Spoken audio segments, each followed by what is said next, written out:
بسم اللہ الرحمن الرحیم۔ السلام علیکم ورحمۃ اللہ وبرکاتہ۔ کیسے ہو دوستو؟ امید ہے کہ خیریت سے ہوں گے۔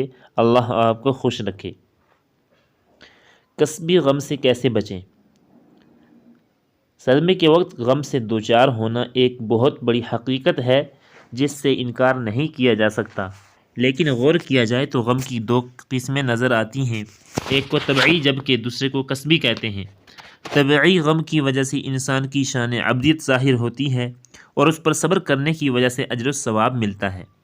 اس کی مدت بہت کم ہوتی ہے، تھوڑے ہی عرصے میں کم ہوتا زائل ہو جاتا ہے، جبکہ کسبی غم یعنی جو خود سوچ کر اور صدمے کا تذکرہ کر کے بڑھایا جائے وہ زیادہ ہوتا رہتا ہے۔ اس سے مایوسی پیدا ہوتی ہے جسے شریعت میں بہت بڑا گناہ قرار دیا گیا ہے۔